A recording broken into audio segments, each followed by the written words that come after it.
আজকের ক্লাসে আমরা আমাদের বিজ্ঞানের তৃতীয় অধ্যায় অর্থাৎ হৃদযন্ত্রের যত কথা উক্ত অধ্যায়ের সকলপুর 2018 সালে একটি সৃজনশীল প্রশ্ন সমাধান করব। সো আমাদের উক্ত প্রশ্নের উদ্দীপকে যদি আমরা খেয়াল করি, বলা হচ্ছে এ নেগেটিভ ব্লাড গ্রুপযুক্ত প্রজ্ঞার সাথে বি পজিটিভ ব্লাড গ্রুপযুক্ত ফাহাদের বিয়ে হয়। তাহলে আমরা দেখতে পেলাম যে প্রজ্ঞা এবং ফাহাদের বিয়ে হয়, যার মধ্যে প্রজ্ঞার ব্লাড গ্রুপ হলো এ নেগেটিভ এবং ফাহাদের ব্লাড গ্রুপ হলো বি পজিটিভ। বলা হচ্ছে এদিকে প্রজ্ঞার বাবা রাস্তায় পড়ে গেলে তার পাটা কেটে যায়, কিছুদিন অতিবাহিত হলেও তার ক্ষতস্থান আসলে শুকাচ্ছে না। তিনি আরও লক্ষ্য করেন যথেষ্ট খাওয়া সত্ত্বেও তার আসলে ওজন কমে যাচ্ছে। তাহলে এই উদ্দীপকের সিনারিওটা থেকে আমরা কি বুঝতে পারি, এই যে প্রজ্ঞা এবং ফাহাদের যে বিয়ে হয় তাদের দুইজনের আরএইচ ফ্যাক্টর কিন্তু ভিন্ন। প্রজ্ঞারটা নেগেটিভ এবং ফাহাদেরটা পজিটিভ। তাদের আসলে সন্তান ধারণ করার ক্ষেত্রে একটু প্রবলেম দেখা দিতে পারে। প্রথম সন্তানের ক্ষেত্রে দেখা না দিলেও সেটা দ্বিতীয় সন্তানের ক্ষেত্রে আসলে প্রবলেমটা দেখা দিবে। আর প্রজ্ঞার বাবা এই যে হলো গিয়ে দীর্ঘদিন ধরে ক্ষতস্থান শুকাচ্ছে না, ওজন কমে যাচ্ছে, মানে এইগুলা হলো গিয়ে বেসিকলি ডায়াবেটিস রোগের লক্ষণ। তাহলে আমরা আমাদের উদ্দীপকের যে সিনারিওটা সেটা কিন্তু খুব ভালো মতো বুঝতে পারলাম। আমাদের প্রশ্নের দিকে যদি খেয়াল করি, আমাদের প্রথম ক নাম্বার প্রশ্নতেই বলা হচ্ছে রক্ত কাকে বলে।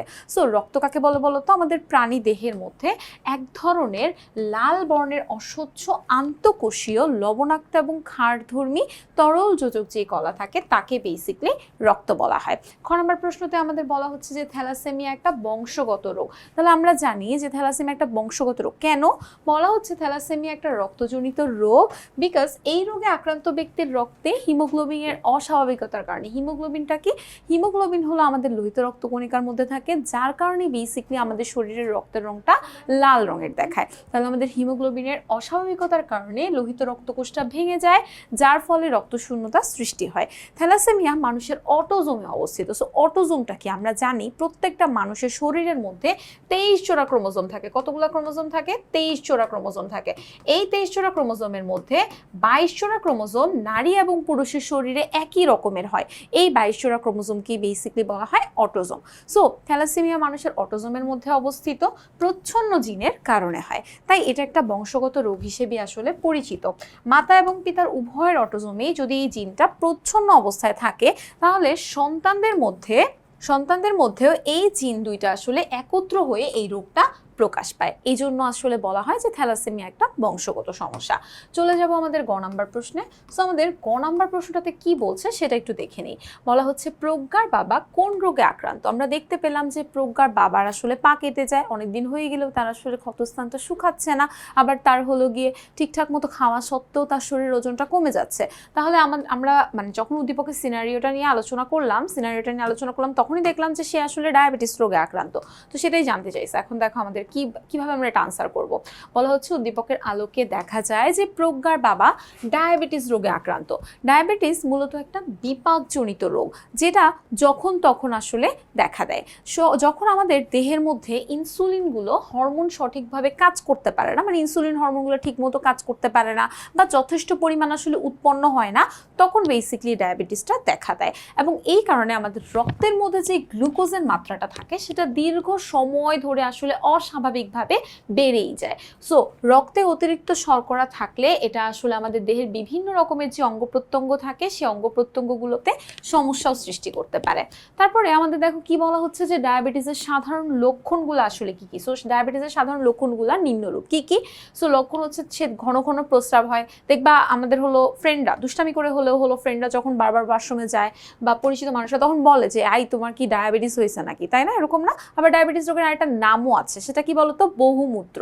তো বেসিকলি বারবার প্রস্রাব হয় দেখেই ডায়াবেটিসকে বহুমূত্র রোগ বলা হয়। সো ঘন ঘন প্রস্রাব হওয়া রোগীর দেহে অতিরিক্ত পরিমাণে শর্করাটা বের করে দেয় এবং সেই কারণে আসলে এই প্রস্রাবের প্রবণতাটা বেড়ে যায়। বিশেষত রাতের বেলায় আসলে ঘন ঘন প্রস্রাব হওয়াটা এর একটা খুবই সাধারণ লক্ষণ। আবার ডায়াবেটিস যে রোগীরা থাকে তারা আসলে অতিরিক্ত পরিমাণে তৃষ্ণা অনুভব করে, মানে পানি তৃষ্ণা পায়, মানে তার পিপাসা পায় বেসিকলি।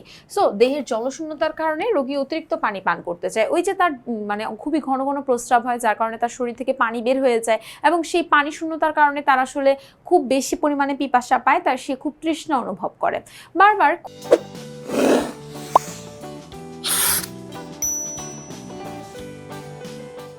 ক্ষুধা লাগা এবং শারীরিক দুর্বলতা, দেহের কোষগুলো পর্যাপ্ত শক্তি পায় না, সো ফলে খাদ্য গ্রহণের পরও ক্ষুধা আসলে মেটে না এবং ধীরে ধীরে এই দুর্বলতাটা বাড়তেই থাকে।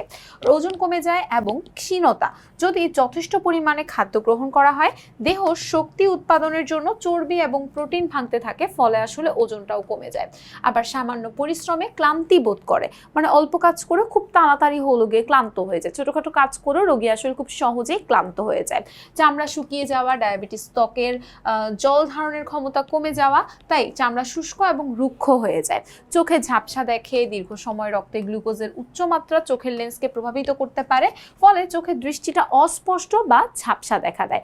আবার আমাদের যে ক্ষতটা থাকে, লাইক ওই যে প্রজ্ঞার বাবা যে ক্ষত হয়েছিল, পা কেটে গেছিল, সো ক্ষতটা দেরিতে শুকায়, মানে অনেক ধীরে ধীরে শুকায়, দেহের ক্ষত নিরাময়ের প্রক্রিয়াটাও ধীরে আসলে শুরু হয়। তাই ছোটোখাটো ক্ষতগুলো, যেটা মানে আমাদের হয় না যে ধরো খেলতে যেয়ে একটু ব্যথা পাই বা কোনো খাবার রান্না করার সময় কাটাকাটি করতে যেয়ে হাত কেটে যায়, সো এই ধরনের ছোটো ছোটো ব্যথাগুলো আসলে ক্ষতগুলো খুব দেরিতে আসলে শুকায় স্বাভাবিকের তুলনায়। সো বলা হচ্ছে যে প্রজ্ঞার বাবার শরীরের মধ্যে বেসিকলি এই লক্ষণগুলা একদম স্পষ্টভাবে দেখা যায়, কিছু লক্ষণের সাথে একদম ক্লিয়ারলি মিলে যাচ্ছে, এবং এই জন্যই আমরা বলতে পারি যে সে বেসিকলি ডায়াবেটিস রোগে আক্রান্ত। এই রোগটা দীর্ঘমেয়াদী হবে। ডায়াবেটিস কিন্তু নিরাময়যোগ্য রোগ না, মানে এটা চলে যাবে এরকম রোগ না, এটা তোমার একবার হইলে এই জিনিসটাকে তোমাকে কন্ট্রোলে রাখতে হবে।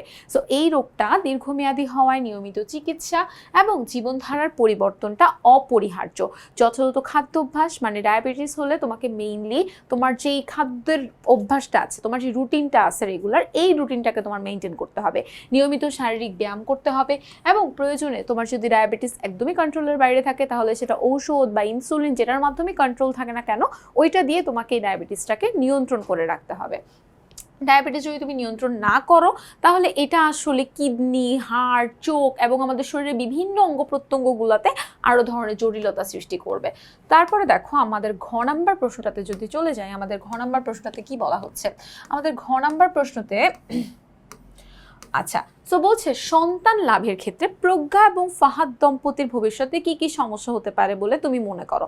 সো আমরা কিন্তু উদ্দীপকে দেখেছি যে আমাদের প্রজ্ঞা যে ছিল, প্রজ্ঞার হলো গিয়ে নেগেটিভ ব্লাড গ্রুপের রক্ত ছিল, তাই না, এ নেগেটিভ, এবং ফাহাদ যে ছিল তার আসলে পজিটিভ ব্লাড গ্রুপের রক্ত ছিল, তার মানে RH+, তাহলে মানে বি পজিটিভ ছিল। তার মানে আমরা দেখতে পেলাম যে তাদের দুইজনের RH ফ্যাক্টরটা আসলে আলাদা। তাহলে এটা কি কি ধরনের সমস্যা সৃষ্টি হতে পারে সেটা আমরা একটু দেখি। বলা হলো উদ্দীপকের তথ্য অনুযায়ী প্রজ্ঞার মতো রক্তের গ্রুপ হলো এ নেগেটিভ এবং ফাহাদের রক্তের গ্রুপ হলো বি পজিটিভ। সো রক্তের পজিটিভ বা নেগেটিভ প্রকৃতিটা নির্ভর করে আসলে তার RH ফ্যাক্টরের ওপর।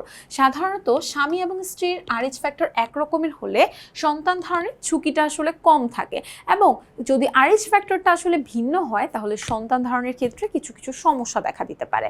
সো প্রথম সন্তানের ক্ষেত্রে কি হয়? প্রথম সন্তানের ক্ষেত্রে RH ফ্যাক্টরের যে প্রকৃত বৈশিষ্ট্য রয়েছে সেই প্রকৃত বৈশিষ্ট্য অনুযায়ী শিশুটা RH+ হবে। সো ভ্রূণের যে RH+ লোহিত রক্তকোষটা থাকে সেটা মাতৃকোষে যে ফিটাস থাকে বা অমরা থাকে, সে অমরার মাধ্যমে আসলে প্রবেশ করে প্রজ্ঞার শরীরের রক্তের মধ্যে অ্যান্টি RH যে অ্যান্টিবডিটা রয়েছে সেটাকে আসলে তৈরি করবে, কারণ তার রক্তের গ্রুপ হলো RH-, সো সে হলো RH এর একটা অ্যান্টিবডি ক্রিয়েট করবে। এই অ্যান্টিবডিটা ভ্রূণের যে রক্তকোষটা রয়েছে সেটাকে আক্রমণ করে ফেলবে এবং ফলে আসলে ভ্রূণের রক্তে ক্ষতি হয়। সো RH বিরোধী যে অ্যান্টিবডিটা রয়েছে সেটা আসলে প্রথম সন্তান বা প্রথম গর্ভধারণের ক্ষেত্রে কোনো প্রবলেম হয় না, ওটা আসলে ওই সময় থেকেই ধীরে ধীরে ধীরে ধীরে সৃষ্টি হয়। এই জন্যই বেসিক্যালি প্রথম সন্তানের ক্ষেত্রে কোনো ধরনের সমস্যা আসলে দেখা দেয় না, কোনো গুরুতর সমস্যা দেখা দেয় না, শিশুটা সুন্দরভাবেই জন্ম নেয়। যদিও হালকা কিছু সমস্যা থাকে সেটা আসলে সলভেবল, লাইক রক্ত স্বল্পতা, জন্ডিস, এই ধরনের রোগ আসলে হয়।